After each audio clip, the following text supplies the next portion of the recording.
Welcome to the Emotional Eating Unwrapped podcast. I'm your host, Alana Kessler, an emotional eating and weight loss coach for women looking to fall in love with eating, create healthy attachments with food, and lose weight sustainably.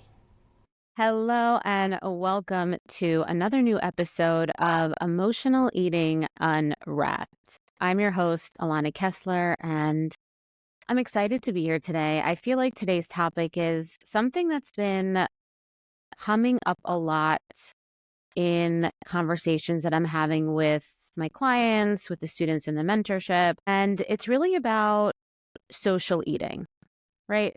Essentially, it's about how do we make food choices that are aligned with what we truly want to eat, with how we truly feel, right? It's like sometimes we're not necessarily as hungry as the people that we are eating with. Sometimes we're more hungry than the people that are eating with, we're eating with, right? Sometimes the food that's there isn't necessarily what we want to eat, right? Sometimes you want to eat something different. So how do we navigate our independence, essentially, when eating can be such a codependent activity? Okay, so that's what we're going to be talking about today, because I find that this topic and this experience of eating with other people bring up so much stress, so much pressure, can be so triggering, especially for people that struggle with emotional eating, that struggle with maybe not such a strong connection to their intuition or such a strong connection to their hunger cues.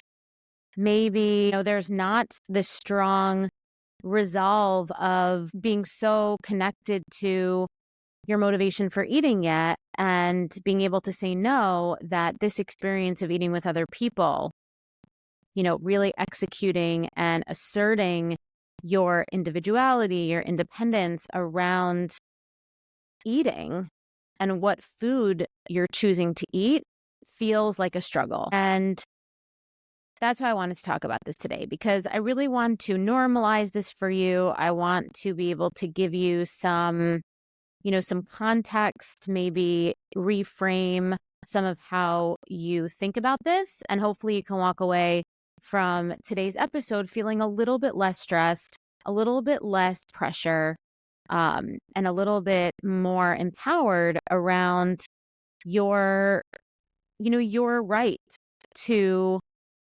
either eat something different than someone else, not eat at all if you're not hungry, and just really be able to feel like eating is something that is an activity that you have complete control over. Okay, so, for years, like, I understand this because for years I always felt like I had to conform to what everyone else was eating, and sometimes I didn't even realize it was a conforming, right? Sometimes other people were eating and I just felt overcome by a craving, right? I felt overcome by a desire to eat the food, unrelated or disconnected to whether or not I was hungry or not. And before I knew it, I was kind of in a headspace where I had ate too much. I was in a spiral. I felt like maybe I had eaten something quote unquote bad. And it kind of put me into a position of being disconnected from myself and not present anymore to the eating experience with other people, because I was so in my head and anxious about the fact that now I feel disgusting in my body. It's not what I wanted.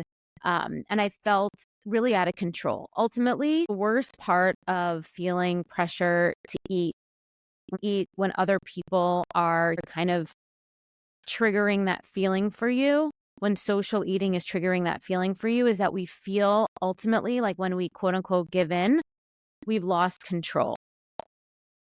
Okay, so let's talk about the dynamics of, the social eating dynamics. And there are a few, right? It's not always about eating more. Sometimes, and this was kind of me in the beginning of my journey too, where when I was a sophomore in high school, a lot of my friends started dieting, I guess. They started having some interesting and unique ways of relating to food. Like, I remember I had a girlfriend of mine who in high school who would like rip the cheese off the pizza and like put ketchup on instead or something. So I started to notice, you start to notice how other people are eating, right? And as we get older, it's less about that and more about, you know, who's on what diet, right? Who's on Whole30, who's on Weight Watchers, who's counting points, who's doing a macro count, who's on paleo, right? There's all of these different diets that people are on.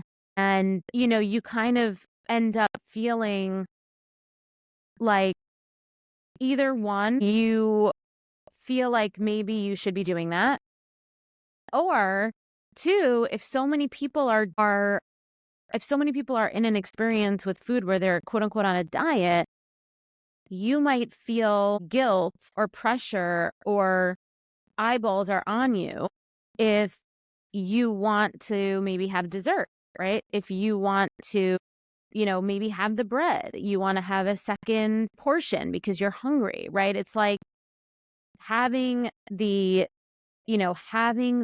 agency, the sovereignty to build resilience in your emotional relationship with food and make choices that are aligned with you and isn't led or influenced by other people. This is true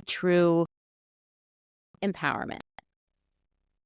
Okay. So, you know, I remember, you know, there was that, right? Like there was that dieting when people were on a diet. You know, I would oftentimes, you would feel very weird and guilty eating something that other people were not eating, right? So maybe you would then not eat it. And I think the worst part about that is that I would not eat it because I felt weird eating it. But what would happen is I would kind of have this internal anger that I didn't have it. And then I would go home and I would almost like shame eat it, right? Like I'd almost shame eat it because I didn't let myself eat it to, you know, in the group setting. And I think this can happen when the group setting is in a diet. And I think this could happen when you think the group setting is judging you for having dessert. And so what I want to call out here, or judging you for having some sort of food.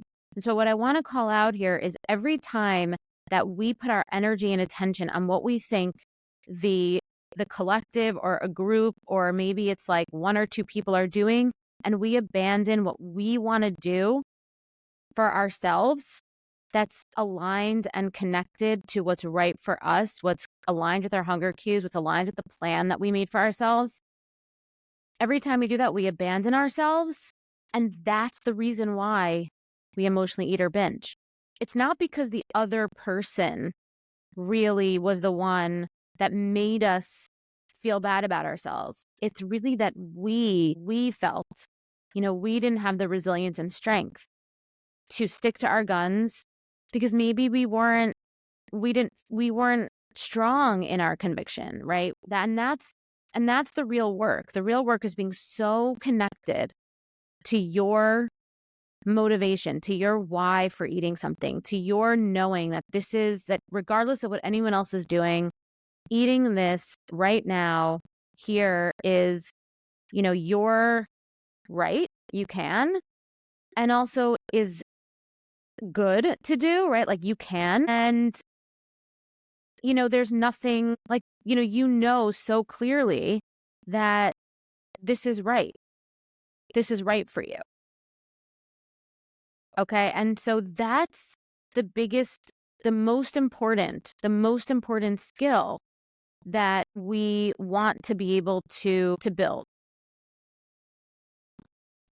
Right. So how do we navigate the pressures and the comments or like the innuendo or the nonverbal energy that's around when we're eating with other people? How do we navigate the pressures, the internal pressures, and maybe even the overt pressures from other people?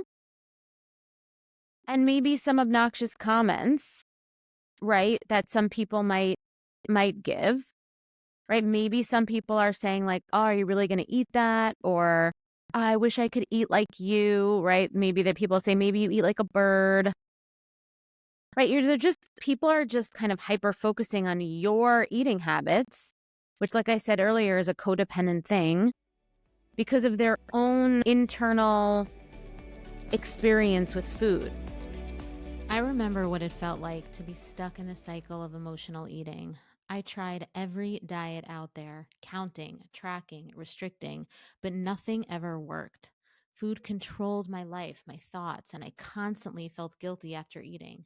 But once I learned how to heal the emotional triggers behind my eating and trust my body, everything changed. I stopped obsessing over food, the weight started coming off naturally, and I found real freedom in how I ate and lived. So, I created the Sober Eating year-long mentorship to help other women experience the same transformation so you can stop battling with food, you can lose weight without deprivation, and you can feel confident in your body again. In this mentorship, you'll have access to my proven nervous system rewiring method. You'll have access to live coaching with me, weekly accountability, and a community of women who truly understand your journey. You'll also have free access to my signature programs, the Emotional Eating Solution and Decoding Permanent Weight Loss, valued at $2,000. And to help you get started, your first month, it's just $33, no strings attached, just a chance to see what's possible for you. Click the link in the show notes to explore the mentorship today. You don't have to do this alone. I'll be right there with you every step of the way. So it's easy to be like, that's their problem. But ultimately, we still have to deal with what their problem is making us feel or making you feel internally. So navigating the pressures and comment, the first thing you want to do is reclaim your autonomy around food. Like I said, that means being so attuned to your hunger, your fullness, your preferences, without needing to justify them. Right? It's like you don't need to justify them. We feel like we need to justify things when we are not sure, when we're not connected. So if you realize that when you get, I know for myself, when I go to some sort of event or party and everyone is eating and I'm not eating and someone's like, oh, why are you not eating? Oh, you don't eat, I guess you don't eat this stuff. I don't really feel the need to defend myself or justify myself if I know internally that maybe I had a late lunch and I'm just not hungry. Or maybe I knew that the food at this party wasn't going to be anything that I wanted to have, so I made sure I ate before. Nobody needs to know my rationale. I don't need to explain it to anybody else, right? You don't need to justify yourself to anybody. And this type of total self agency can feel really weird at first because we feel like we owe it to other people to make them comfortable, right? It's like, oh, it's going to be uncomfortable. That's what we feel. But that's not the case. We don't need to make people comfortable. You don't. Okay, your food choices don't need to align with anyone else's. Your decisions to eat or not to eat don't need to make anyone else happy, right? Because at the end of the day, when we go to a party and we're eating, when we go to a party and there's food, we're not going to a party for the food, usually, right? Unless it's on purpose a dinner party about food. We're going to the party to connect, to be social, to see our friends, to be curious, to ask questions, right? To feel that yumminess of connection. Okay, so the food part should be secondary. But for a lot of the world, a lot of people have issues with food, right? And this is sometimes how it shows up. It's in their judgment, their comments.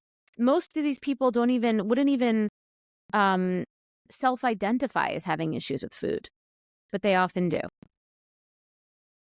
So one of the biggest shifts for me was learning to set boundaries with also this compassion. Because in the beginning, I definitely justified myself.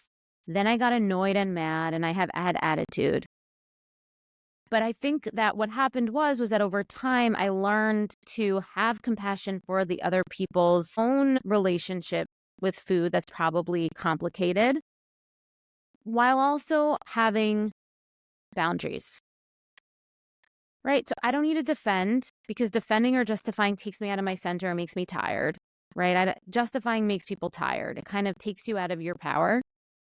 So when people would say something to me, I would redirect it gently and firmly. I'd say something like, "Oh, they'd be like, how come you're not eating? How come you're not eating this?" I'd be like, "Oh, I'm focusing on I'm focusing on my own way of eating right now." Or I'd be like, "Yeah, I'm just not hungry at the moment. Like, but what else is going on?"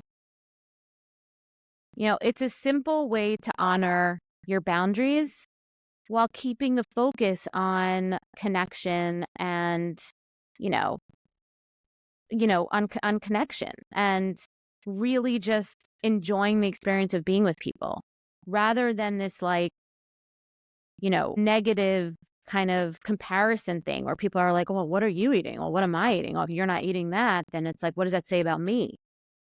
And you feeling like, if I don't eat this, what are they going to say about me? Right? Our eating habits should not reflect our identities. Okay. And so something also that you can start to do is you could start to, if you know that you have friends that are either on a diet, it's going to be like put you in a weird position, or there are people in your life that aren't respecting these boundaries. You can also suggest doing non-food related activities when you hang out with them, right? Just so you can maybe take the focus a little bit away from the food, right? Okay. And that means that you don't need to create or sever ties with friends who have different approaches to food, right? You don't need to cut people off. You don't need to, do anything passive aggressive or be weird, right? But you can protect yourself around this, right? You don't need to put yourself in a position of food when you want to hang out with people. Now, that's when you have control, right? That's when you with your friends are deciding what to do. But what if it's a family event, or, if it's a holiday season, which we're in at the moment as I'm recording this, then the work is really being so connected to hunger cues, your motivations for eating, having your own plan, having your own eating strategy, making food something that you're deeply connected to, and eating something you're deeply connected to, and it's not really going to be influenced by the people around you. That is the work that you want to do, that you're so attuned to your own strategy for eating that, you're not really going to be influenced, regardless of if it's a party or whatnot. It's family or people's comments. That's the work that I help clients and students with in my programs. So if that sounds interesting to you, then definitely join the mentorship, because a link will be in the show notes. If you're interested, you could take a look. But that is the work that we do.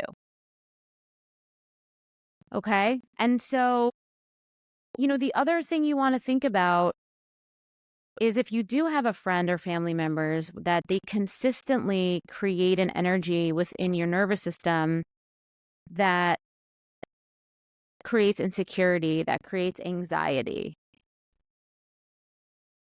Like I said before, we don't want to cut people out of our lives, but if there are consistent people in your life that do trigger anxiety, insecurity, you might want to take a closer look at those relationships and see if maybe you're investing too much of your energy towards them. Even if they're family, even if it's a friend that you considered a good friend, you want to really take a deeper look, because you want to have friends that are having their own experience with food too, but they can respect your boundaries. They don't need you to eat a certain way to make them feel good. Right? That's codependent. That's not healthy. You want friends to understand that they might be having their own experience with food, but they want you to celebrate your experience with food. They want you to listen to your body. Right? They want you to feel comfortable. They're not like judging you in any way. They're not connecting your identity around, your eating habits, right? They're not making your eating habits such a big deal, okay? But you'll be surprised because as you start to show up with this type of autonomy and agency with your eating habits, you're going to inspire people. A lot of people get stuck in diets and this contracted attitude about eating because they don't have a model of somebody who is coming at it from this like intuitive, sovereign place, right? Where you are, nothing is off limits, but you're also not going to eat when you're not hungry, right? It's foreign to people to lead themselves this way with eating. And that's why this ends up being very inspiring for people, right? Because they'll see like you're not, they're trying to pigeonhole you into something, but they'll see over time that that's not, they can't pigeonhole you, right? Because they'll be like, oh, I thought you didn't eat cake. Oh, I thought you didn't do this. Last time I saw you, you weren't eating this. Oh, now you're eating this? It's like, babe, dude, like, no, it's not black and white like this. It's like I make eating decisions based on something else other than what's right or wrong, what's allowed or not allowed. Like that's this, I have my own approach. And then they'll start to be curious about your approach and, people that you'll quiet the dissenters. So ultimately building resilience in your emotional relationship with food means recognizing when your choices are being influenced by others versus when they truly feel good to you. So it's about reconnecting, having a really strong connection to your hunger cues, your preferences, your values, no matter what's happening around you. Because really, when I started focusing on what I wanted, what I needed, regardless of what anyone else was doing, regardless if it was a party, regardless if it was like, if I even went to have brunch with people, like I might have went to have brunch with people, got there and was like, I'm not hungry, regardless of it, right? Everything changed for me then. I no longer felt the need to explain. I no longer needed to match someone else's actions. I could enjoy a meal without guilt, right? I didn't feel like I had to follow a certain plan, right? I felt really, really in control, really, really free. And so by setting those boundaries, focusing on, meaningful connections rather than like hyper-focusing on, how and what everyone else is eating, you can feel like a lightness around eating, a lightness around your friendships. Right? And food doesn't need to really be the center. And the more you practice this, the more self-confidence you're going to feel, the more in control you're going to feel around eating, the more space and freedom you're also going to feel around eating. And you're going to feel good in your body when you're with other people, which is really important so that you could be present. Okay, so I hope you enjoyed today's episode. Thank you so much again for listening. Honestly, it's so amazing. We've been doing this podcast for over a year already, and it's really just makes me and my team so happy. Thank you so much if you're listening on Spotify, Apple. Please leave us a like, a review, rating, good rating. And if you're listening on YouTube, please like, subscribe, all those good things. So yeah, that's it for today. And until next time, I'm Alana, and thank you for listening to Emotional Eating Unwrapped.